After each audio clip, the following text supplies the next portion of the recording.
Welcome to Afro Gooners TV. My name is Nelson and my name is Eddie. Nice to hear from you guys. That was terrible. Let's not again. Okay. You should put the B-roll in there. I know, right? Outtakes. Welcome to the Afro Gooners TV. My name is Nelson. My name is Eddie. And today we'll be talking about the Arsenal game this past weekend and talking about the highlights and just some fine points about the game. Yeah, we're just gonna let it go. Yeah. So, what are your thoughts? What are your thoughts about the game in general? I guess. I thought it was a nervy start. It's funny. The guy that I thought was my man of the match, after like 5 minutes of the game, I don't think he would have made my man of the match at 5 minutes during the game. And who's that? Gabriel Magalhaes. Is it how do you say it? I don't know. I'm just making that up. Can someone tell us how to say that? How do you pronounce his name? Is it Magalhaes? McDonald's? Help us! Gabriel Magalhaes. But anyway, though, we love your name. We love Gabriel. Yeah. In addition to it, I agree with you. Yeah. The first 5 minutes. I'm not gonna lie, I went to bed late, so I woke up after the first 7 minutes of the game. So I missed the heart attack of the game. Yeah. And this is when I started watching the game. I was just like, wow, Arsenal were playing well. We were pressing them, high pressing them, and we're playing from the back. Like our center backs had a lot of composure on the ball. And I read a stat that said Gabriel Magalhaes had like a 95% pass completion rate. Of all the players on the field, he had the most touches on the ball. Yes. That says a lot. That says a lot. Also speaks a lot to what Mikel Arteta is doing. There's a clear. The thing I like about Arsenal right now, and I know it's early stages, and we're not getting carried away. I know Arsenal fans. Win the league, baby. Win the league. We have our Arsenal back. Then we said that last. I know. And then we got But don't get carried away, Arsenal. No, we're not getting carried away. But it's I see an identity now. Like, with the Wenger days, Wenger's teams had an identity. You know how they played. Pep Guardiola teams, they have an identity. Even Sir Alex Ferguson, Man U, they have an identity. For a while there, during the last couple of years of Wenger, leading into Unai Emery and then Ljungberg, we had no identity. And you can tell because, I agree with you, because when you don't have an identity, there are certain players that can't perform. Yes. Like the Xhakas. Even El Neni looked like he knew what he was doing in Arteta's system. He looked good. That's why I'm like, do we really need Partey? Oh yes, we do. That's another conversation for another time, though. But to your point, I agree with you. We have an identity. We have a style of play. We have a charisma, and a swagger to how we play now, especially because we have players that are comfortable on the ball with their feet. Yeah. Like your Magalhaes in the back. William, he drives with the ball. He's composed with the ball. He knows when to hold it and when to release the ball. Yeah, but it's like when you give players a really good structure that plays to their strengths and makes their job easier. Because to get to the Premier League level, you have to be really talented. Yeah. They're obviously good footballers. It's not like they're terrible footballers, but at that highest level, it's just little. It's just little things that separate the good teams from the really great teams. Yeah. And when you have a coach that gives you that structure and platform for you to not even think. Yeah. Like, I feel like when you're watching like Man City or Liverpool play, all the players, it's been drilled into them how the coaches want to exactly play. where they're going to be, where their teammates are going to be. They don't have to look when they pass the ball because other people are going to be there. Yeah. I agree with you. Like, once you have a structure and an organized system, it's kind of like music. Once you understand music, you can be exactly. You can take your artistic liberties within the scales, but if you know what key you're playing in. But like, if everyone's playing a different song and the symphony just gets out of whack, So that's what I think Arteta has done for Arsenal. He's brought a bit of he's like a conductor. He's brought some harmony to the way the team plays. And now everyone understands their role. Even the person who's playing triangle. El Neni. When he's playing that triangle, man, Triangle's not there. You notice it. Everyone's playing their part. Yeah. And when Aubameyang gets his time to do the solo, whatever it is, solo. he bags it in top corner, but because everyone knows their role. Yeah. And you don't have Aubameyang playing out of position all the time. When he's out of position, it's for a purpose. Exactly. So I like that. But the thing that also it's kind of like I felt like the pandemic, even though it's been kind of like a curse on the whole world. I felt like it was kind of a blessing in disguise for Arsenal. Reason being, I feel like someone like Arteta has a very specific way he wants his team to play. And when he took over the team, there was a lot of toxicity within the team and also from the team relationship with the fans. It's not so much that per se. It's more like that. There was a toxicity and an anxiety between the fans and the team. Gotcha. Xhaka, just the way the team, like, we didn't have an identity. Yeah. And I felt like with the pandemic and having no crowds there and the players being able to hear the coach's voice. Sure. He's had some coaches benefited from being able to speak during the games. I like that. And some coaches, like Pep already has his team drilled. Klopp has his team drilled. But I felt like Arteta needed those couple of games after the lockdown to kind of really have those intimate moments with the team to communicate and reinforce his ideas. And you can see now it's slowly becoming Arsenal's having an identity. I agree. But I also think to not mention that the water break too helped. Yeah, a timeout. Yeah, a timeout, and he's like coaching, saying, "Do this, do that, do this." Kind of like mini Pep Guardiola. Mini Pep. Yeah. But I think he's coming to his own though. He's stepping out of Pep Guardiola's shadows a bit. Well, he is, but it's not quite out yet. I think he's still under. Like, we've won the FA Cup. That's great. It's very easy for people to dismiss. Let's say, God forbid, Arsenal flop again this season. Mm-hmm. People can easily say, "Oh, that was just luck." We won more trophies than Man City last year, though, didn't we? Yeah, but we won more trophies. We won Community Shield. Don't. I'm just joking. We're on our way. It's a process. Arsenal are getting there, but we're not there yet. Yeah, we're not there yet. But let's focus on Magalhaes, though. Magalhaes. Like, what do you think his potential is in the Premier League? Like, do you see him becoming like a Van Dijk? Do you see him becoming like a Luke Shaw? The only similarity between him and Luke Shaw is they're left-footed players, and it stops there. Thank God. Thank God. No, I mean, Luke Shaw is a good player. He's just overweight. But anyway, Mourinho said that, so it's not my words. It's Mourinho's words. But I think with Gabriel, the one thing I like about him, for someone being so young, I like how composed he is.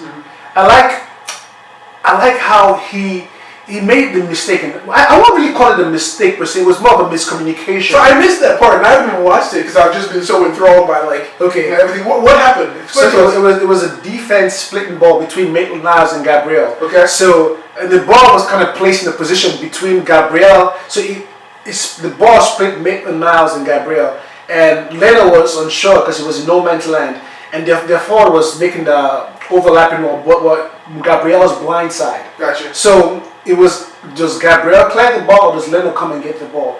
As they were trying to negotiate that, with body language, the forward was going hard for that ball. Yeah. And if not for Leno's, awareness to stop the ball, it would have been a costly goal, easy goal to concede. Yeah. So, but I believe that was more of a miscommunication between Leno, who hasn't played in a while in the Premier League, with a new centre back who doesn't know his mannerisms. Yeah. Right? Because centre backs and goalkeepers, it has to be a marriage. Like sometimes it's non-spoken, non-verbals. Like if I see my centre back do this, I know to charge the ball. If he does that, I know he's going to clear the ball. Yeah. They don't have that relationship yet. Yeah. This is his first game. I heard it was Gabriel's first game in 6 months. Yeah. Is it 6 months? Yeah, that's what I remember 6 months. that as well. I think that's what Arteta said.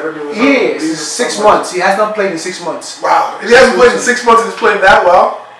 But let's temper though. It's Fulham. But Van Dijk! Where are you? Where are you, Van Dijk? He's trying to get that. Where are you at, Van Dijk? I'm joking. Let's temper expectations. Really. I agree. Yeah. But I'm a huge fan of Magalhaes. But the only thing I'm a little concerned about is that Magalhaes played very well, exceptional. I missed the mistake he made in the beginning. So now we know that he's probably going to be one of the first names that Arteta picks in the back, right? True. Holden played well too. Like he didn't really put a foot wrong, but he wasn't as dominant as Magalhaes. He wasn't he wasn't the guy that people passed the ball to when they were nervous. Magalhaes was the guy. So now, where does that leave Saliba? Like, is he going to come in? Why did he play? Saliba I think he's 19, 20 maybe. And so this is two young centre backs. Yeah. How old is Holden though? Holden is old, I believe he's in his early 20s, mid 20s. Okay. But he's played in the Premier League for a while. Okay. And he's played in the English, leagues. He played in the Championship, I think, for a while too. So he's very familiar with the pace, the power, the tempo of the English game. Yeah. He's also very familiar with the culture. He doesn't have to settle down in a new country. Yeah. Saliba, don't forget, and Gabriel, they're both really young. True. They have moved from their countries to a brand new country. So they're trying to acclimatize with the country, the weather, the food, the culture, the football. Probably the women too. Foden and Greenwood. But that was a nice one. yeah, they got iced up. But even those guys, they're young. Yeah. And so Gabriel and Saliba are really young players, and I think that's why Arteta extended Luis's contract by 1 year, because see, it's very smart. Now, I wouldn't necessarily want Luis to be playing every game in the league, because he's very accident prone. Yeah. But there is a certain experience that he has, and calmness and cultural thing he can pass on to like the Gabriel, because he's Brazilian too. Sure. That these young players can learn from Luis how to handle themselves. Sure. Especially after having a bad game, because they will have bad games. Yeah, Luis has had a lot of bad games. He has, and he's always bounced back. You're right. So I think having Luis there will be that glue that kind of helps their first season in the Premier League, kind of blossom. And then once he leaves, they can kind of take it from there. Now, my thing with Holden, I know you asked me the question earlier. I believe that Holden works better with a 3 in the back, because it's covered, because he lacks pace. Yeah. Right? You can't play Holden in a 2. You can play Gabriel and Saliba in a 2 once they form a partnership. Why? Because they have power, they have pace, and they have ball skills. Yeah. So it's like Liverpool right now with Van Dijk and Gomez. True. There's a speed there with them. Both of them. And there's also the ball playing ability. So you can afford to have your wing backs bomb. Yeah. And then if it's a 2v2 versus those defenders, you're comfortable. Yeah. You're not going to outpace them. You're not going to outmuscle them. Yeah. But I think Gabriel has the potential to be as good, if not better, than Van Dijk. I think. And I know you're saying myself, because there's one thing that I noticed that he does well that a lot of other center backs in the league don't do. Especially, I can't remember the center back. It was the game where I can't remember the game right now. It was after Arsenal's game, but is it the game immediately after Arsenal's game? I can't remember. I've drawn a blank. I've drawn a blank too. But anyway, the center back passed the ball, right? And after the center back passed the ball, he walked forward towards the ball. So now he passed the ball towards his midfielder, walked towards his midfielder, condensing the space between him and his midfielder and creating more of a... Was it Crystal Palace? Yes. Romero. Yes, Romero. You see that pass? Every time Gabriel passed the ball, he passed the ball, step back, create an angle. He passed the ball, step back. And every time he was on the ball, he was confident on the ball, he was calm. And there's something about me that I like about players, whenever they travel, whenever they control the ball with the soles of their feet, that tells that a player is confident on the ball. They're not only using their instep, they're just saying he's not the ball. It's like he's just very fluid on the ball, and I think that shows that composure that Van Dijk has. But I don't think Van Dijk is more of like he's only relying on his football IQ and his power and his pace. Van Dijk he reads the game very well. Does he? Reads the game very well. He passes the ball very well, but on the ball, too much. That's why he gets picked off a lot. He only got picked off lately. I felt like the incidences of Van Dijk getting picked off is so few and far between. Right, but the time he recovers because of his strength. He recovers because he's bigger and faster than everyone. Yes, I agree, and I'm not taking off of Van Dijk, but I'm just saying that I believe like with Van Dijk, he's like you said, his football IQ is very good, but you rarely ever see Van Dijk go for a slide tackle. Yeah. Same thing with Gabriel Magalhaes. You can tell, right? Because those are the kinds of players that you really have to beat them cleanly to get like a clean shot or a clean pass. Because he won't make it easy for you. Yeah. Like what did the Mustafis and David Luiz do? If you're in the midfield, you slide. Right? And basically, if you break that slide or you jump over that slide, they're out of the picture. Or if they take you out, that's a yellow card or possibly red card. Yeah. But I feel like with someone like Gabriel and Van Dijk, there's a calmness they bring to the back that allows everyone around them to relax. Yeah. This is just the first game I understand. We're not saying that Gabriel is the new Van Dijk. All I'm saying is that he's good. He's very good. The signs are there. It's like we play soccer, right? Yeah. It's like when we're warming up, we're watching the other team. You see how they trap the ball. You can tell from how a player traps the ball. That is the weak link. Exactly.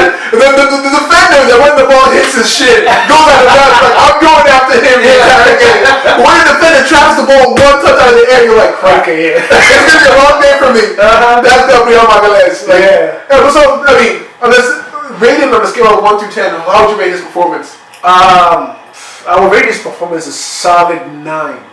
Yeah. But for a 22-year-old, the first time in the league, yeah, we're playing Fulham. Yeah, I know it's not a Premier League team. Yeah. But it's for his first time in the game to have that much control and authority about his game with veterans. He's not playing against washed up. He's playing against Aubameyang, the captain of the team, Willian, Xhaka, captain of the Swiss national team. You play with them, right? Playing with them, excuse me. Yeah. Playing with these players. Yeah. Playing with really, really quality players. Yeah. And Tierney, probably is going to be the captain of Scotland. Yeah, Robertson right now is captain of Scotland. Yeah, but at some point he will. Yeah. But you're playing against people that are quality. Playing with people that are quality players, and he commands. He has this air of authority that makes all these seasoned players relax. Yeah. And they trust. Yeah. They trust a 22-year-old. The sky's the limit. The Yeah. sky's the limit for Gabriel Magalhaes, and I hope and I pray that he stays healthy, stays fit throughout the whole season. Yeah. And we see what Arsenal can do. Yes. I think if he stays healthy, stays fit, and we continue to get our players playing the Arteta ball style, who knows? Yeah. Who knows? Just win one game at a time. Win the game in front of you. Win the game in And front the of next you. game is West Ham. So, But after that, guess who we play? Liverpool. Oof. But Liverpool, they were put to the sword with. But Leeds are no joke either, though. We'll say that for another video. But Leeds are no joke. Leeds are no joke. Liverpool, they were, yeah. But when we play Liverpool, I know we'll say it for the other video, but I have a strong feeling that the Liverpool game will be surprising for a lot of people in terms of how well Arsenal does. But I'll break that down later. Absolutely. Well, all right, guys. Thank you. Hopefully you enjoyed the content. There are going to be many more contents to come, just like this. Yes. So please hit the subscribe button, notification bell, Yeah. and by all means, welcome to Afro Gooners TV. We look to have you here next time we have a video. Anything to say? Yes, and also drop a comment and make sure you share the video, because the more people that see this video, the more we can get our content out to the world. So thank you all so much for tuning in. God bless you all. We appreciate you guys. Gooners!